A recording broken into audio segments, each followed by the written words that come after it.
Hey, it's Dennis coming at you from Core Confidence Life, your confidence and mindset specialist.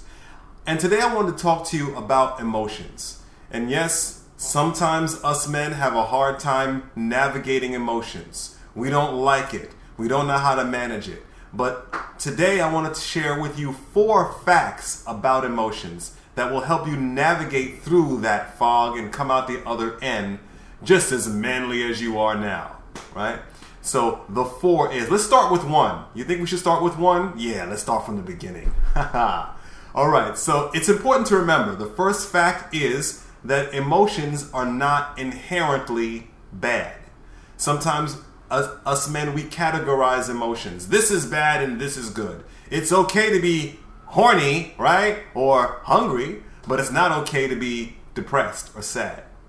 Just remember that no emotion is inherently bad or anything like that. Emotions are just responses to things that are occurring around us. And I think that if we start labeling emotions as good or bad, we severely negatively affect our ability to manage them.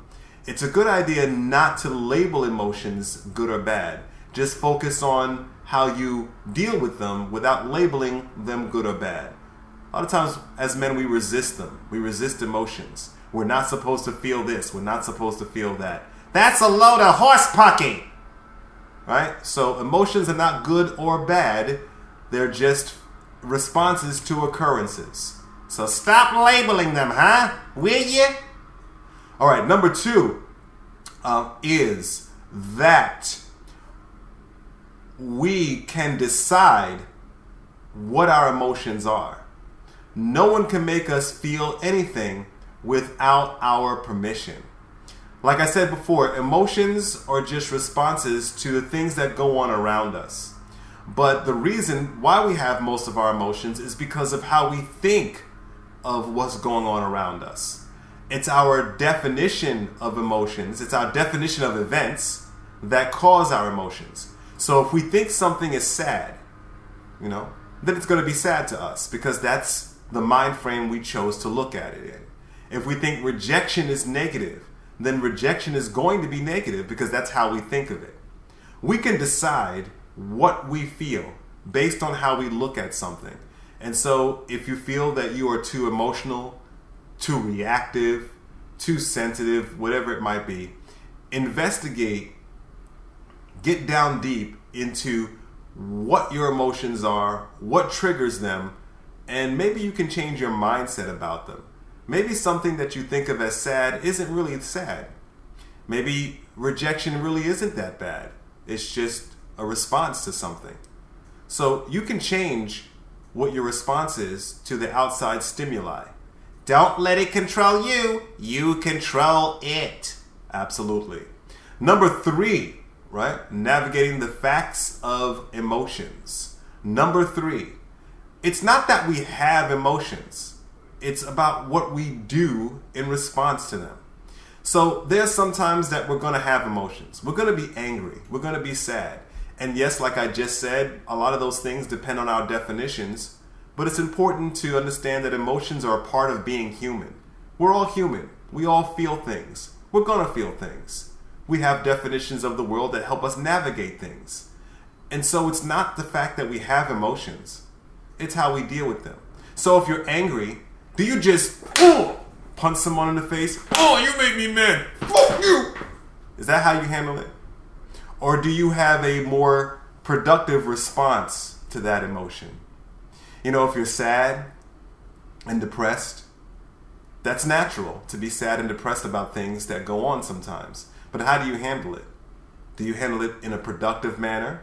Or do you just drink yourself into a stupor? Or you stay in bed for 12 days? So it's important to understand that emotions are natural. We're going to have them. But how do you manage them?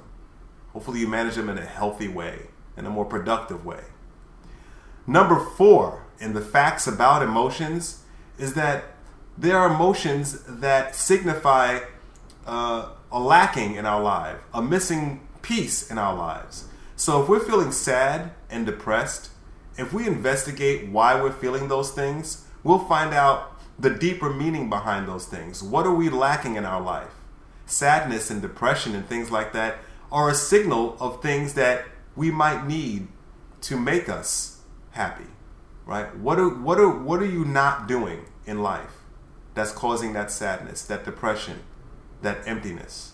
What could you be doing better to change that around? What parts of your life do you want to be living that you haven't lived yet? What things haven't you done yet that you'd like to do? Often emotions point to deeper needs and desires inside of us. So when you're feeling some of these feelings, such as sadness and depression, and even anger, those are emotions that are on top of deeper needs and desires that we want. So just remember that, one, emotions are not inherently bad, so let's not label them because then we'll mess up managing them. Two, we can change our definitions on what kind of emotions we feel and what triggers us. Three, we're going to have emotions no matter what they are. They're natural, but how do we handle them?